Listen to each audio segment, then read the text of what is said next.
I'm an average everyday runner who likes talking about running shoes, and I happen to be a huge Saucony fangirl, so this video today is all about the Saucony Endorphin Speed 4. So, if you've watched this channel before, you know I love Saucony, although they still don't know who I am, so disclaimer out of the way, even though I feel like we don't really have to do this, it's a given, but one of these days they may know who I am. Saucony did not ask me to make this video, and I paid for these with my own money. Granted, I had a sweet discount with my local Fleet Feet and some nice rewards saved up, so I ended up spending just a few bucks more on these than I would have on the Speed 3s that are currently marked down at around $135. So this is just my personal experience after running 70 miles in these. So first off, let's get into the specs. So these aren't cheap. They come in at $170. But the good news is Saucony didn't go up in price, at least not here in the States. Now they did over in the UK, and I'll put that price up on the screen, but here in the States, still 170 bucks for these. So the same price that the Speed 3s were when they came out. These still have the same 8mm drop. The midsole has Power Run PB foam in it, which feels super nice. The women's version weighs 7.2 ounces and the men's comes in at 8.2 ounces. So Saucony says that the nylon plate in this has been re-engineered for vertical reinforcement while still keeping flexibility in the forefoot. So you can actually see, here's the nylon plate right here.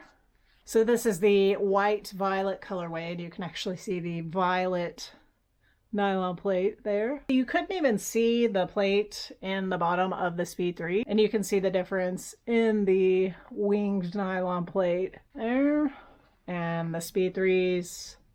Saucony says these are made for fast runs and races, so hence the name Speed. It's got the same speed roll technology that you may have loved in the Speed 3. You can see the difference in the upper, and it's noticeably more breathable. The tongue is also different. It's now more plush, and here's the tongue on the Speed 3.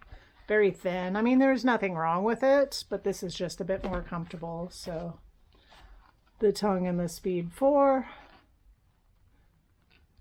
Looks like it's got about the same amount of cushioning in the heel. And then the outsole has been re-engineered. So the outsole has a lot more tread now, and it feels a lot more comfortable running on wet, slippery surfaces. Here's the tread on this Speed 3. Still got really good tread, but you can just see it's a different kind of tread. This is my other pair of Speed 3s, and you can actually see the tread a bit better than you can with this, because this has the, red foam. So you're going to get a lot more traction with the outsole in this. And like I said, it's just a lot better for running on wet surfaces. So thinking about some differences between the Speed 4 and the Speed 3, first off, these are firmer. So while they're not as plush as the Speed 3, they're not any less comfortable in my opinion. And they're actually better for those faster runs because they do have that nice pop to them and kind of give you some energy return that I don't necessarily feel as much in the Speed 3s. They're also, of course, more breathable. So I'm in Atlanta. It's already getting very hot here, and I've been running, I think the hottest run I did was 75 degrees Fahrenheit in these and felt awesome. That's enough about the Speed 3s. We're not talking about the Speed 3s, but we are kind of trying to help you figure out if you need to upgrade or snatch a pair of the Speed 3s while they're on sale. So let's get into the pros and cons. So the first off, the pros, it is super breathable. These are going to be great for spring and summer training, and like I said, if you're in the South, pretty much year-round you can wear these. And I've never had an issue with overheating, hot spots, blisters, anything. I've run in these in the rain, I've run in these in the heat, and no issues whatsoever. All right, next pro would be that this could be the only shoe you need. I've run in a variety of paces in these. I've done long runs. My longest run was 14 miles in these. I've done tempo runs. I've done intervals on the track. I've done it all in these, and they can handle anything. So these can be your race day shoe. They can be your training shoe for race day, and so on. So if you only can or want to buy one pair of shoes I would recommend this one because it can do it all. So the versatility of the Speed 4 would be my second pro. The next pro we're going to talk about is kind of superficial. This is a good looking shoe. So this is the white violet colorway, and it pops so much. Like, I love this shoe. I've actually had people stop me on my runs and want to talk about this shoe because of the way it looks. And I'm not saying that a shoe that looks fast can make you run faster, but it does probably add to that mentality. So yeah, it's just a beautiful shoe, and you're gonna get a lot of compliments on these when you're wearing them. So let's get into the cons, and I only have a couple really. So the first con would be the way these make me have to work my calves harder. I don't know how to put it into words.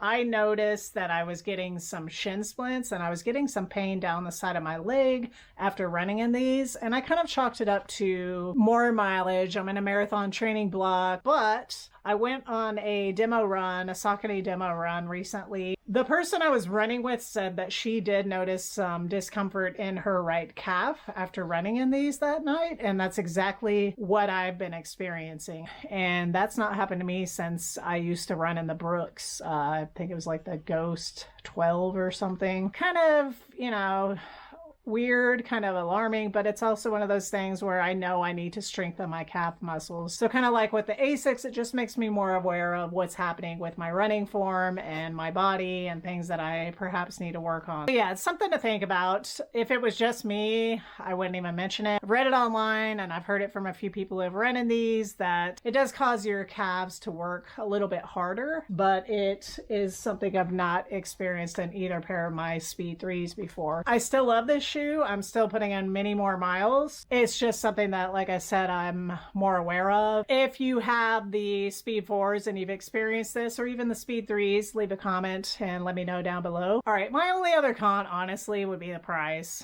It's not cheap. They're not a cheap pair of shoes, but they are in line with other shoes that are, you know, similar. They're not cheap, but they're also reasonable as a running shoe at $170 can be. So I recommend joining a running club and then maybe checking out your local running store and seeing if you can get a discount. Most running stores offer, you know, at least a 10% discount for being a member of a running club. And that's honestly it for the cons for me. So yeah, I've really enjoyed running in these shoes, and they've honestly been so fun to run in. That's one thing I will say. These are fun shoes. They look good, they feel good, they give me that extra pop of energy that I need during this marathon training block. During the days when I don't want to do my speed work, I can get out there in these and get it done. Are these worth the upgrade from the Speed 3s? Is it worth paying, you know, $35 more to grab this pair of the Speed 4s? I will say, in my opinion,